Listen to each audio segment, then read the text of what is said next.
Congresswoman Vanessa Amentado ng 2nd District ng Bohol, asawa ni Governor R.S. Amentado, at Congresswoman Alexi Tutor ng 3rd District ng Bohol, parehong personal na kumari ni VP Inday Sara Duterte, ay pumirma sa impeachment complaint laban sa kanilang sariling kumare. Angkay sa isang kongresista mula sa Davao Region ang pumirma pabor sa impeachment ni VP Sara. Mula sa 12 na kongresista sa buong rehiyon ng Davao, tanging siya lamang ang pumirma. Kaya naman ang mga poster niya ngayon sa Davao ay kinakatay ng mga residente bilang ganti sa pagtraidor niya kay VP Sara Duterte. Expect lang jud ta ba nga since from Davao region sila, taga dinhi sila sa Mindanao, kabalo sila unsaon pagpamalakad sa mga Duterte.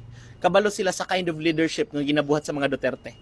So mo nang matingala pud jud ta nganong ming pirma, nganong na-appeal sa mga ingana nga kalihukan no. And ulaw pud kay na ba tan-awan ninyo pati si Senator Bato de la Rosa nag-post about it, nangayo siya ga dispensa, nga wag gid kuno niya kung kabalo siya nga dili uyon ang iyang mga constituents, nganong ni pirma pa man siya. Di ba? Ang point ana is, basig tungod sa kwarta. Ay mong katingala moabot ang panahon. Ang inyong mga itlog mangdagko. Ang inyong mga singit mamboto. Oh, ang uban diha pang tubuan og tumor. Gaba-gabaan ra gihapon mo calls kay ang gaba karon di na magsaba, digital na po. Kung unsa ka kapaspas ang digital world, ingana na pud kapaspas ang gaba. Dadagan, Balita News Update. At sa amin, nakapag-harvest na kami, kakatanim lang eh. So, hindi, buti na lang yung timing, hindi yung bago aanin, nakapag-anin na tayo. So, kung okay. It's, there's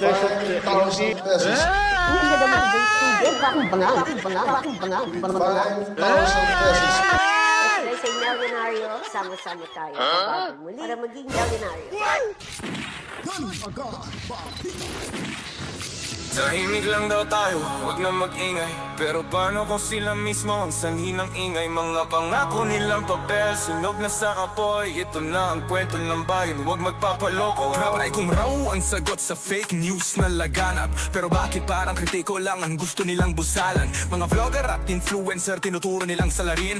Pero sa mga galawan nila, hindi tayo pwede manahimik na lang. O ang mga politiko na akala mo'y banal, puno ng korupsyon. Galawan ay scam, silang may kapangyarihan, sila rin ang huwad. Huwag nila tayong takutin dahil ang bayan ay galit. Ayaw nilang mapuna, kunwaring totoo, pero nakalibing sa proyekto ang perang ninakaw sa tao. Kung fake news ang problema, laban tayo dyan. Pero sinong maghuhusga sa mga buwayang gahaman? Baik kung hindi nyo matitik kung mga aming bibig.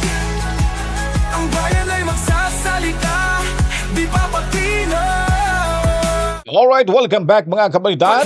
Heto, nagbabalik na naman ho tayo para maghatid naman ho ng panibagong informasyon at komprehensibo makatotohanang balitaan.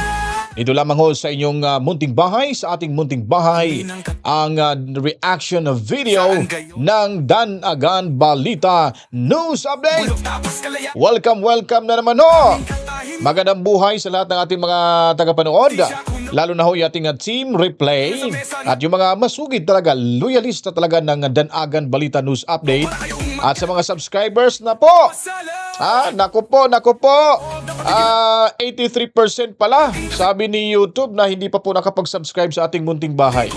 Subscribe na ho kayo mga kabitaan para mas mapalawak pa po ang ating paghahatid ng mga balita saan mang lupalop ng ating mundo para ho sa katotohanan at magising yung mga medyo alanganin pa sa kanilang mga desisyon. And of course, ating mga moderators, magandang buhay. And magandang buhay din ni Mami Rose at Daddy Burning dyan sa Cebu City. Mabuhay tayo, Tubi at Tubias family mga kabalitaan. Matsalam ho sa inyong lahat. At ngayon naman po ay ating pag-uusapan. Medyo maganda ho yung pag-uusapan ho natin ngayon. Dahil alam nyo po ba na marami na ho mga tongresista ngayon na nabahala na ho. Dahil sa kanilang paglagda sa impeachment laban kay Inday Sara Duterte. At kinabahan na ho sila.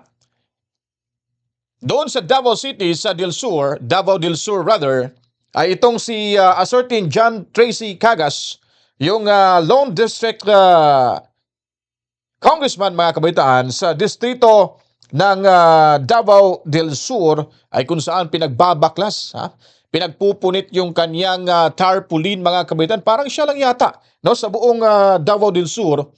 Kung hindi ako nagkamali, siya lang yata yung pumirma mga kabalitaan.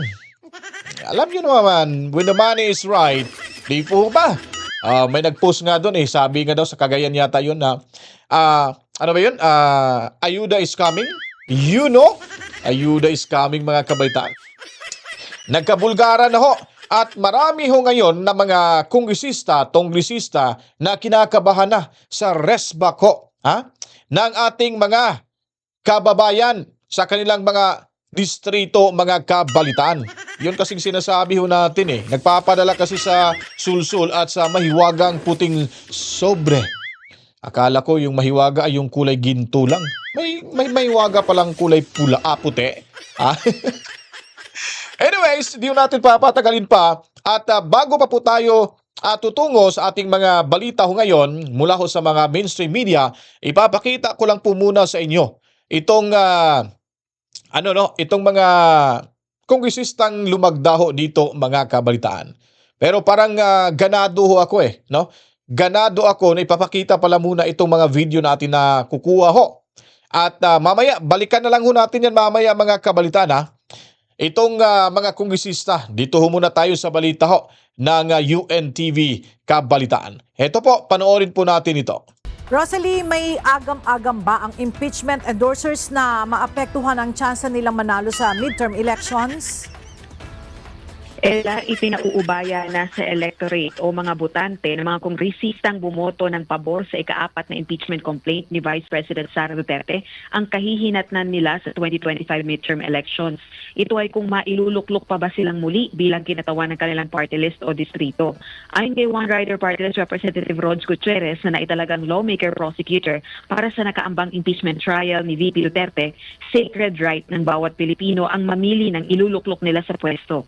Gayon naninindigan ng kongresista, constitutional duty naman nila yung tugunan ng impeachment complaint laban sa pangalawang Pangulo. Ito ang sagot niya ng tanungin kung sa tingin ba nito ay maapektuhan ang electoral chances nito at magkakaroon ng political backlash ang mga endorsers ng impeachment complaint.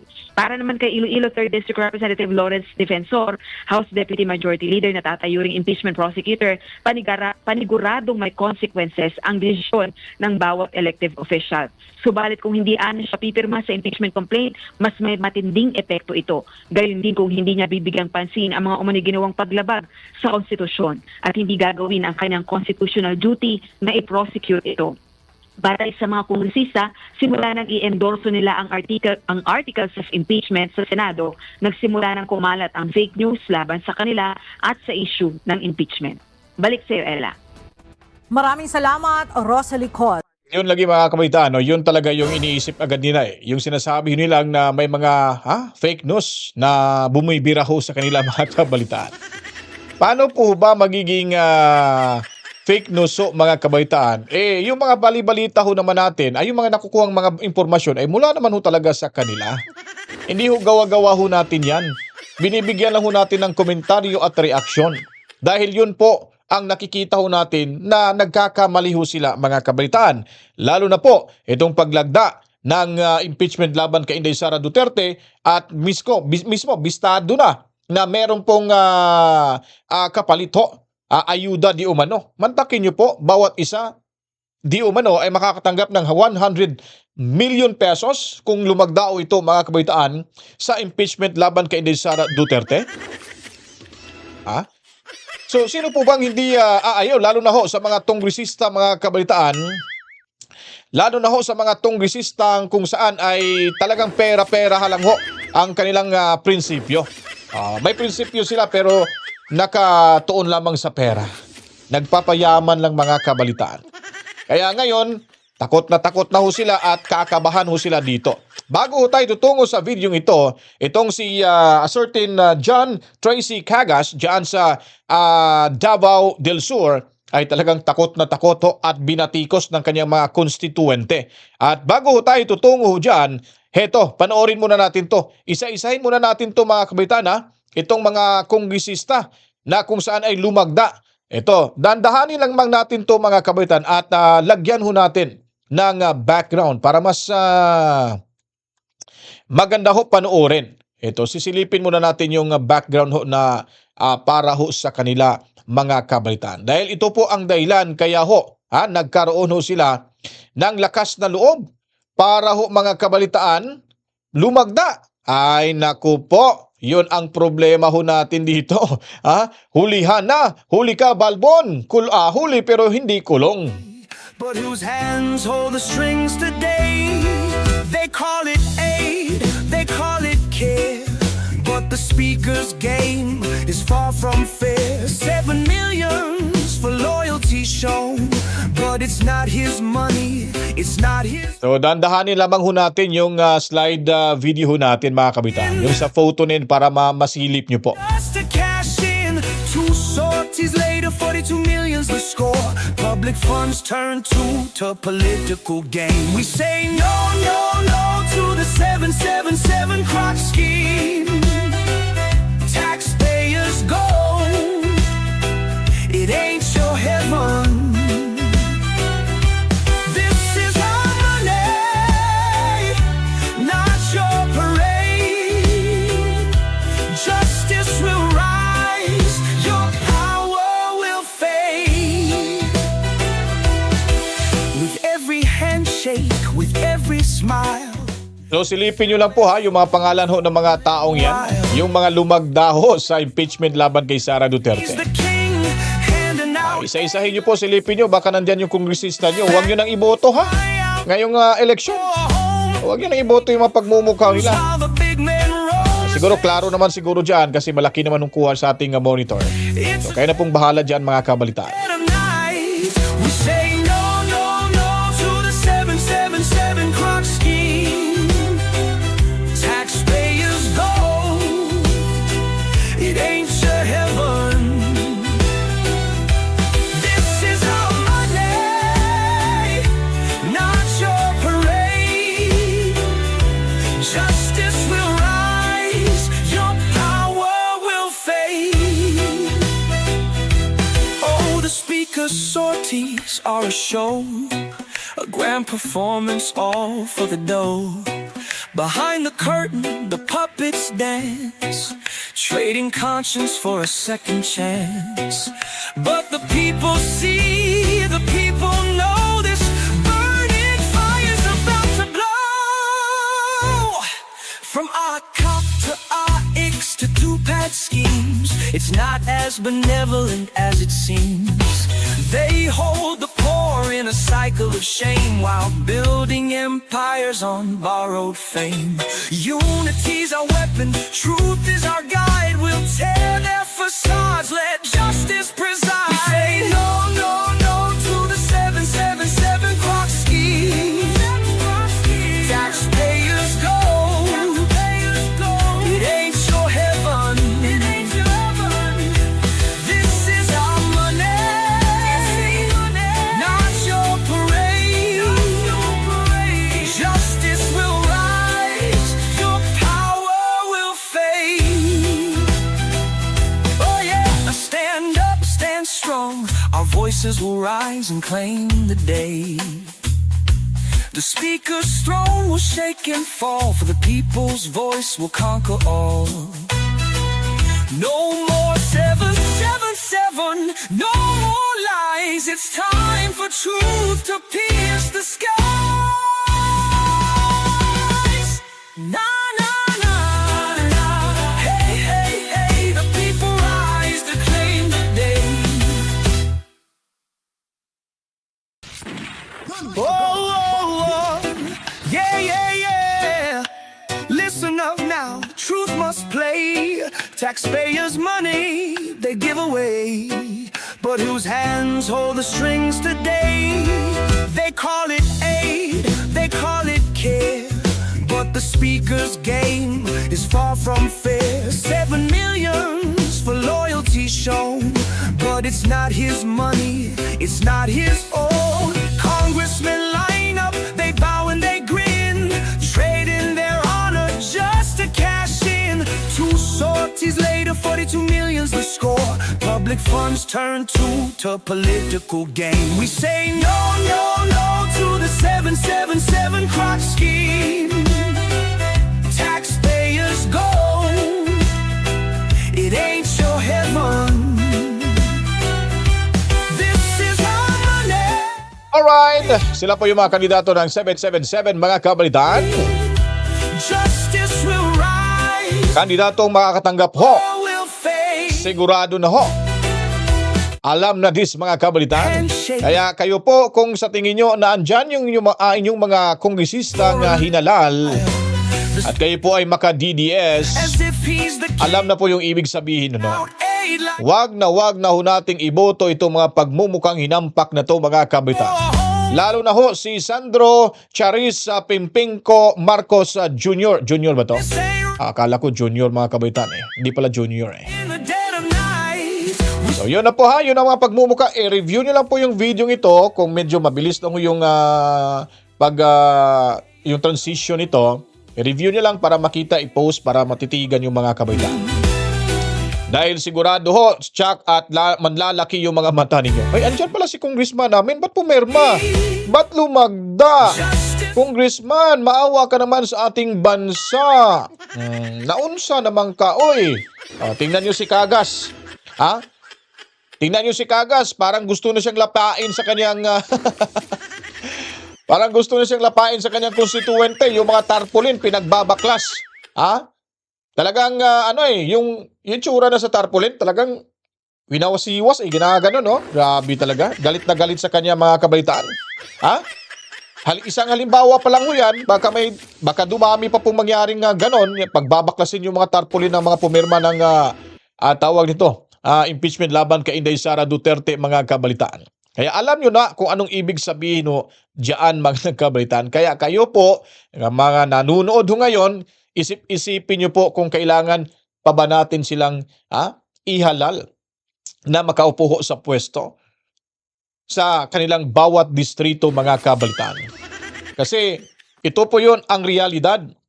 Kung si Inday Sara po mga kabalitaan ay matanggal sa pwesto, ilang beses ko nang pinabalik-balik na sinabi ho dito sa ating programa, kung si Inday Sara ay mawala sa pwesto, hindi ho talaga niya kawalan iyan.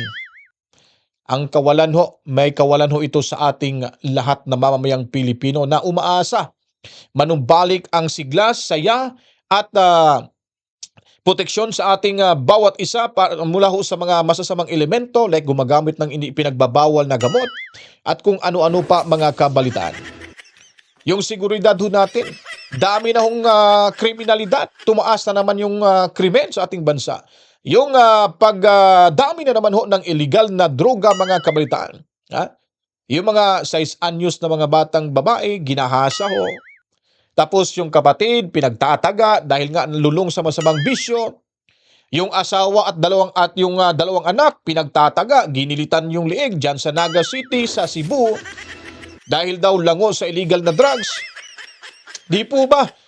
Kawawang-kawawa ho tayong mga nilalang dito sa mundong ibabaw pag ang mga demonyo ay maghari-harian dito mga kabalitaan. Mga demonyo yan sila eh. Walang mga matitinong pag-iisip. Basta pera kasi, pag ikaw ay inalipin sa pera, wala ka nang magagawang kabutihan sa inyong konstituente, sa inyong bayan. Pero pag yung pera ang inalipin nyo, gaya na lang ho nitong si Tamba ay nakabenepisyo. Inalipin niya po yung pera para mauto itong mga ilang tunggisistang mukhang pera din na para mapasama ho sa kanyang kampon, sa kanyang grupo diyan, na tinatawag na House of Romualdez mga kabalitaan. Tandaan niyo po, dumating yung araw ay atin pong pagsisisihan ito mga kabalitaan. Kawawa ho yung mga wala talagang kapos sa pang-araw-araw. Tayo, hindi naman tayo magiging kawawa siguro kasi pwede naman tayo makabili na kahit paano, makakain na 3 beses sa isang araw. Paano yung mga nakatira lang sa sidewalk? Yung nakatira sa squatters area, nakakatuka ho, hindi makakain pag hindi ho makakapamasura, yung pagpag na yan at kung ano-ano pa. So, kailangan pa ba natin i-memorize yan bago ho tayo kumilos at ibalik yung magandang nagawa sa ating nakaraang presidente na si former President Rodrigo Roa Duterte. Na nakita naman ho natin kung gaano niya binigyan ng buhay ang ating bansa, sigla ng mamamayang Pilipino at seguridad ng bawat isa sa atin. Ngayon, kaliwat kanan wala nang pakialaman, hindi na nirerespeto yung batas. Lalo na ho yung impeachment ay talagang tumalon lamang. Sa isang araw ay nagkaroon ho ng impeachment laban kay Sara Duterte kung saan inendorso na ito sa Senado, mga kabalitaan. Kaya supalpal sila sa mga senador na gagamitin ho nila ito na hindi naman ho sila magpapagamit dito, mga kabalitaan. So ngayon, speaking of John Tracy Cagas, abogado ho ito ng Lone District ko ng Davao del Sur, kung saan galit na galit sa kanya yung kanyang mga konstituwente. At pakinggan ho natin kung ano po yung mga nangyayari at ano po yung makikita natin sa videong ito, mga kabalitaan. Si Representative Doc Frasco ng 5th District ng Cebu, asawa ng dating spokesperson ni VP Inday Sara Duterte na si Cristina Frasco, pumirma pabor sa impeachment complaint laban sa pangalawang Pangulo. Si Representative Rhea Gullas ng 1st District ng Cebu, pumirma pabor sa impeachment complaint laban sa kanyang idol na si VP Inday Sara Duterte.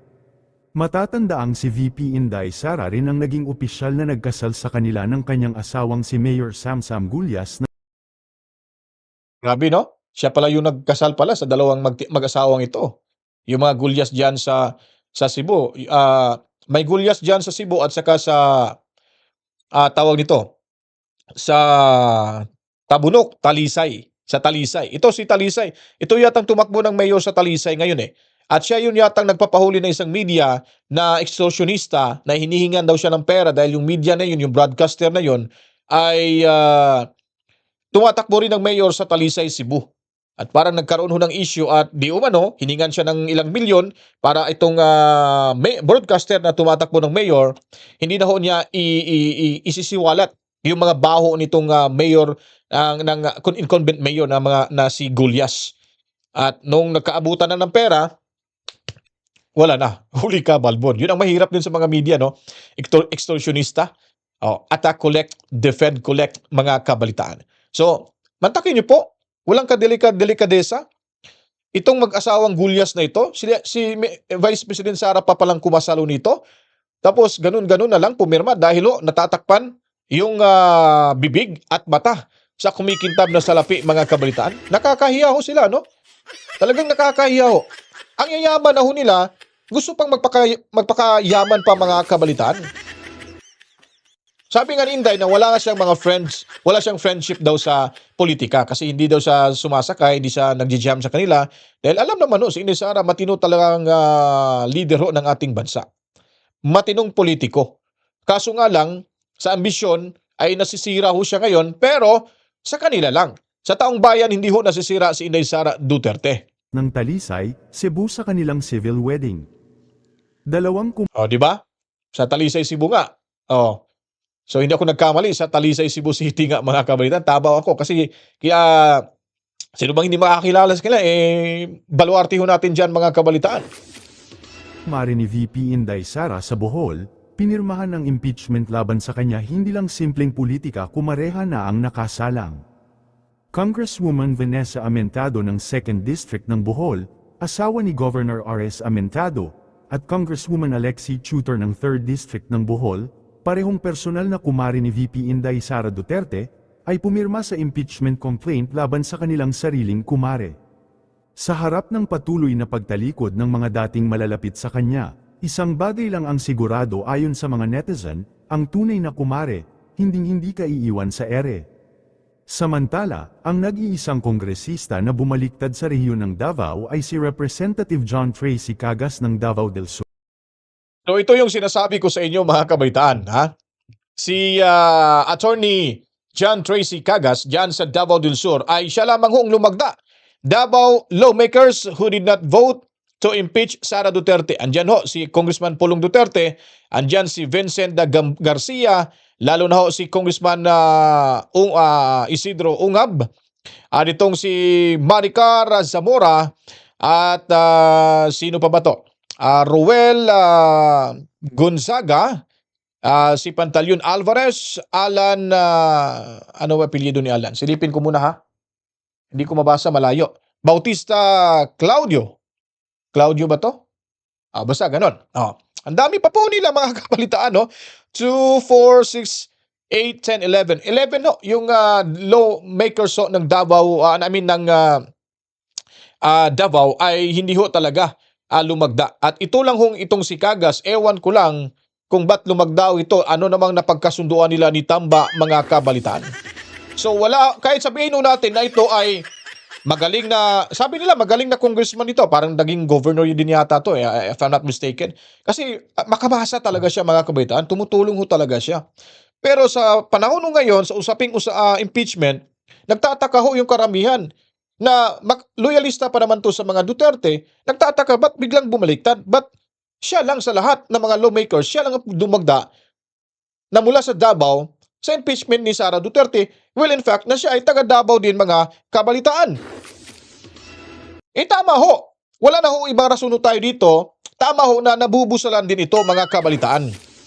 Malamang, ito, anticipation lamang natin kasi nga, sinasabi na nga ng mga, lalo na si Ronald Cardema na may offer daw, bawat isa ay 100 million pesos kung makalagda o lumagda sa itong impeachment laban kay Sara Duterte. So hindi ko sinasabi siya ay nakatanggap, pero baka lang naging kasama ho siya, naging bahagi ho siya sa usaping iyon, kasi pwede namang sabihin ni Tamba na okay, guys, wala siyang itutumbok kung sino bibigyan, sasabihin lang, guys, pagkatapos yung mapirmahan, huwag kayong mag-alala kasi huli pa to i-release yung budget, ipapadala na ho natin dyan. Malamang ganun na ho. Parang pork barrel na rin, mga kabalitaan. Kaya ang daming yumayaman na mga politiko na mula pa lang, kaya ni Stella Kimbo, ordinaryong teacher. Ngayon, napakaganda na, magagara na yung mga damit, may sasakyan na maganda, at daming alahas. Ordinaryong teacher ka lang, tapos sabihin natin, 300,000 yung sahod mo buwan-buwan. O sabihin natin, 100,000. O kwentahin mo sa isang buwan, sa isang taon, magkano lang ba? Tapos makakabili ka sa isang taon ng worth of more than 3 million, 2 million, at kung ano-ano pang million, mga kabalitaan. Saan pa nanggaling yung perang yun? Di sa taong bayan, mula ho sa pera ni Juan. Di po ba? So, panoorin natin to. Angkay sa isang kongresista mula sa Davao Region ang pumirma pabor sa impeachment ni VP Sara. Mula sa 12 na kongresista sa buong rehiyon ng Davao, tanging siya lamang ang pumirma. Kaya naman ang mga poster niya ngayon sa Davao ay kinakatay ng mga residente bilang ganti sa pagtraidor niya kay VP Sara Duterte. Sunstar Davao received an image of a tarpaulin in Digos, Davao del Sur, where the face of Davao del Sur Representative John Tracy Cagas is seen torn. This follows intense criticism of the congressman. Tingnan nyo guys, no?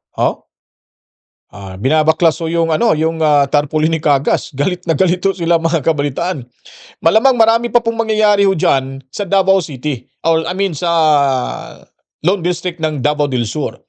Marami pa po talaga kasi imposible naman walang buboto dyan sa mga Duterte. Kung meron man, iilan. Pero karamihan Duterte. So hindi na naisipan itong si Cagas na kung ano yung consequences na matatanggap niya right after kung lumagda ito. Ngayon lumagda. Ito na yung halimbawa at ito'y panimula pa lamang at malamang baka magkakaroon ng sana hindi lang dadanak yung dugo dyan sa Lone District ng Davao del Sur, mga kabalitaan. Alam nyo naman maraming mga berdugo ho dyan at alam nyo naman kung gaano ho kaluyalista itong halos karamihan ang mga tao dyan sa mga Duterte kabalitaan. After he signed the endorsement for the impeachment complaint against Vice President Sara Duterte on February 5, 2025. Cagas was the only one in the Davao region to sign the impeachment complaint. Samantala, binatikos ng Bangsamoro netizens ang desisyon ng mga kongresista mula sa BARMM at sinabing nasilaw sa ipinangako di umano ni House Speaker Martin Romualdez para pumirma sa impeachment laban kay VP Sara Duterte.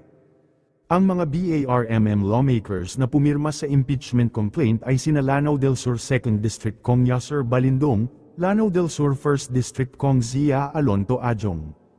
Kasama pa sina Maguindanao del Sur Rep. Mohamed Paglas, Sulu 2nd District Rep. Munir Abison, Maguindanao del Norte with Cotabato, City Rep. by Dimple Mastura, Sulu 1st District Rep Samir Tan at Tawi-Tawi Rep Dimzar Sali. Si Basilan Rep Mujib Hataman lang sa BARMM ang hindi pumirma. Ayon sa mga netizen na nagpalabas ng kanilang saloobin opinion sa social media, hindi raw nagtanaw ng utang na loob ang mga kongresista sa pamilyang Duterte na napakalaki ng nagawa para sa Bangsamoro. May nagpahayag pa na pinatawag ni Speaker Romualdez ang mahigit 200 na mga kongresista sa isang opisina at pinagsabihan na sigurado na ang kanilang 20 milyon pesos kapag pumirma sa impeachment versus Sara Duterte.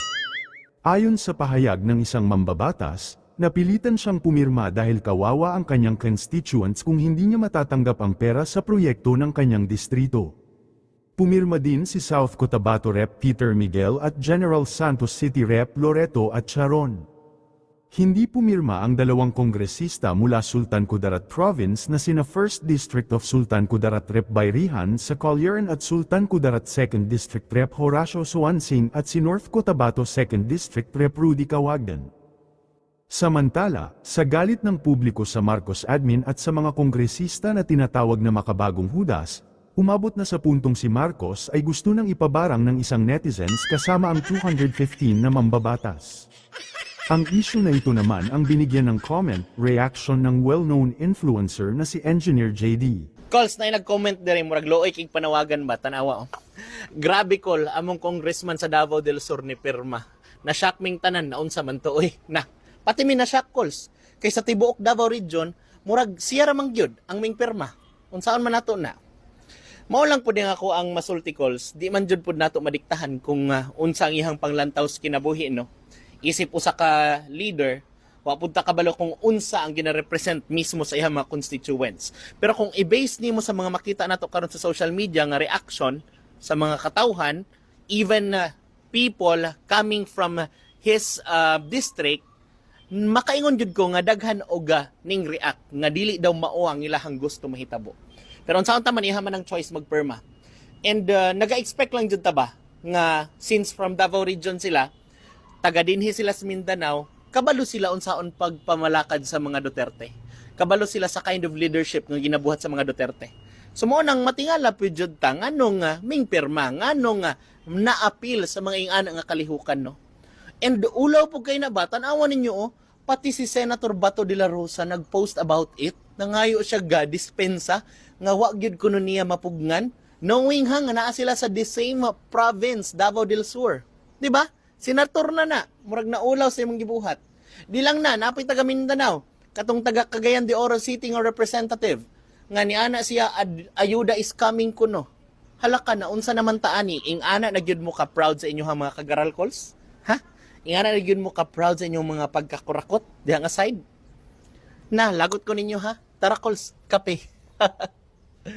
What's up mga calls? Calls na i-comment diri nga grabe ka make sense. Ana pa siya, walang mawawala kay VP Sara kung ma-impeach siya. She can enjoy her life as a private citizen. At the end of the day, all Filipinos will be the one to suffer if we allow that. Even if we don't want to allow that, wala jud tayo mabuhat calls. Kay ang desisyon karon kung ma-impeach si VP Sara or dili, naa jud sa kamot sa mga senators. Kay naa naman dito ang iyahang impeachment complaint. Wa gyud tayo mabuhat ana. Bisan pag huna-hunaon nato nga 32 million ang ning boto para mabutang si VP Sara sa iyang posisyon, pero 215 lang ka congressman ang nagapasaka uga impeachment para sa iyaha, and probably 16 ka senators, wa tay mabuhat ana. Di ba? And ang isa ka congressman ang iyang gina-represent kay isa ka distrito. Layo ra kay na siya nga ratio i-compare nimo sa 32 million. Pero maumang yun na yung nakabutang sa atong constitution. Karon mga calls, ngano di ay nga importante kaayo sa ato nga dapat ang ato ang mga representatives ning decide og tarong. Ngano pong makita nato sa uban katawhan diri karon sa social media nga grabe ka disappointed. Tas mo ana ang uban nga ay mo pag disappoint kay desisyon man na sa inyong leader. No? Wa na tay mabuhat ana.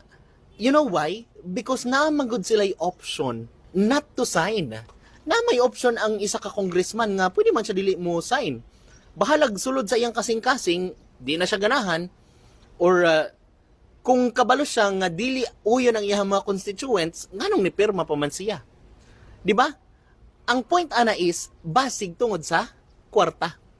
Kay kadaghan man gihapon og mga congressman nga wala ning pirma. Daghan mga congressman diha nga kabalo ko nga dili kayo nga nakakwartahan pero wa man nagpadala sa kwarta. Di ba? So ang hisgutanan dira, kwarta gyud ang gapalihok sa tanan. Mo na istorya diha, Kols. Tara, kape. Mga Kols, makatawa ko ani nga comment. Ang plot twist kay pabarang si BBM para si VP ang muling ko wa pay 2028. Gadali na gyud me kay wa na mao ang Philippines. Bitaw Kols no, duha ra pud na. Pwedeng karon ipabarang siya og mahitabo niya di automatic presidente si VP. Pwede pod kung mahawa dyan sa BP na mupuli niya, mo po nilang buhaton. Ipatsugi po nila ni PBBM kay para mupuli gihapon to. Kung kinsa man ang mupuli sa posisyon ni VP Sara. Kus mo lang na nakasakit dira ba? Kung huna-hunaon nimo, 32 million katao ang mingboto para mahimong vice presidente si VP Sara. Unya ipa-impeach lang og 215 ka congressman. Og assuming 16 ka senador, di ba? 215 ka congressman og 16 ka senator ang mamahimong hinungdan aron matanggal si VP Sara sa iyang posisyon. Imagine nimo na. And supposedly these individuals are so-called the representatives. Pero naunsang pamaagi nga nahimo mong representante sa inyong mga distrito kung wa man gyud ninyo gina-represent ang mga katauhan sa inyong mga katilingban o mga district nga gi-represent. Ang uban po diha na sa mga party list ko no nga midagan sa posisyon anang pangalan sa party list for a cause. Pero wa man ang inyong mga bulsa ra man inyong gipangpuno diha. Lagot ko ninyo ha. Kung di mo muundang ang inyong mga binuhatan ay mog katingala moabot ang panahon. Ang inyong mga itlog mangdagko. Ang inyong mga singit mamboto. Oh, ang uban diha pangtubuan og tumor. Gaba-gabaan ra gihapon mo Kols kay ang gaba karon di na magsaba, digital na po. Kung unsa ka kapaspas ang digital world, ingana na pud kapaspas ang gaba. Gaba di magsaba, Hindi ako trolls, ako'y butante. Hiningian nyo ng boto, tandaan. Huwag mong kalimutan, kaming tinawag mong trolls. Ang nagpanalo sa boss mo, sa kanya buong bansa na loko. Alright, yun po ang ating mga impormasyon na ihatid na ho natin sa inyo dyan mga kabalitaan. Maraming salamat at sana ho may natutunan ho kayo sa ating video presentation sa mga oras na ito kabalitaan. At alam niyo po, tama ho yung sinabi itong si JD at may punto ho ito. Pero ang pinakamagandang pag-uusapan, yung pagbabaklas ho ng mga tarpaulin, itong kay J. Tracy Cagas, diyan sa Lone District ng Davao del Sur. Talagang nakakaya ho naman talaga. At mantakin mo, sa lahat ay siya lang nag-iisang lumagda. At kung prinsipyo pag-uusapan, ay hindi na ho yan, wala na ho yung prinsipyo. Kasi alam niya naman ho, tama yung sinabi ni JD na, alam niyo naman siguro kung paano ho, paano ang liderato ng mga Duterte, paano binigyan ng halaga ang bawat mamamayan, ang bawat konstituwente, lahat ng mga Davaoenyo, at ang ekonomiya pa nila ay talagang mas lalong lumago pa mga kabalitaan. Pero wala pa ngang investigasyon pa nga lang mga kabalitaan sa Huwad Committee at saka ano ba yun? Bad governance ba yun mga kabalitaan? Hindi naman ho nasintensyahan at convicted si Inday Sara Duterte sa mga akusasyon. Bato ba ito pinaniniwalaan agad nila? Siyempre, malakas yung tama ni Tamba at naghari-harian dyan. Akala mo presidente.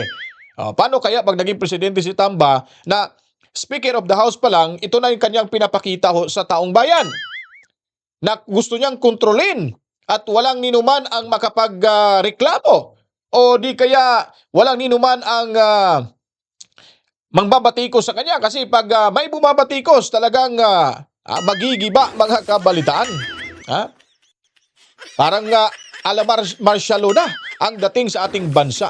Kaya kung nagustuhan nyo po itong video presentation natin, share nyo po ito dahil sigurado ho, malamang sa alamang mga kabalitaan, kayo po ay maiinis at kayo po ay talagang hindi mapipigilan na baka kung nasa harapan nyo lang siguro si Tamba, baka ma-elbow strike nyo na mga kabalitaan. Kita-kits tayo sa susunod na mga oras at pagbabalik. Maraming salamat, mabuhay at meron na ho pala tayong 45,925 subscribers.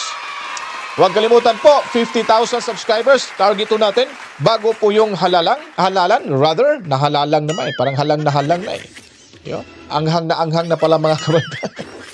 Kasi nagtinula ako ngayon, tapos nilagyan ko ng maraming sili, yung pula. Kaya excited akong humigop ng tinula. Para kahit paano, kahit kulang sa tulog ho tayo, medyo papawisan tayo mga kabaitaan. Okay, so yun po. At huwag kalimutan mag-subscribe kayo. At lagi pagkatandaan po mga kabaitaan, notification bell, importante po yan, i-click nyo po at like, comment at i-share nyo po. Bago matapos ang taong 2025, kailangan suportahan nyo po ako at sa pamamagitan po na inyong pag-subscribe at tulong, makukuha ho natin yung target na 100,000 subscribers bago matapos ang taong 2025. At salamat sa lahat ng mga nanonood ngayon, Luzon, Visayas at Mindanao, lahat ng mga Pilipino sa lupalop ng ating mundo. Salamat, mabuhay ho tayong lahat. Lalo na saludo tayo sa mga bagong bayani ng ating bansa na mga OFW, Overseas Filipino Workers sa Kabalidaan. At ngayon po, pasasalamatan din pala natin yung ating mga moderators at lahat ng mga avid viewers, yung regular na nanonood ho. At sabi ni YouTube, 83%, may nakita ako doon na hindi pa daw nakapag-subscribe sa ating munting bahay. Sana po, sa pakiusap ko sa inyo, sa pamamagitan ninyong pag-subscribe, masaya na ho tayo dyan, mga kabaitan. Ako'y magpapaalam na. To God be the glory. Mama! Chip chip! Mwah! Peace out!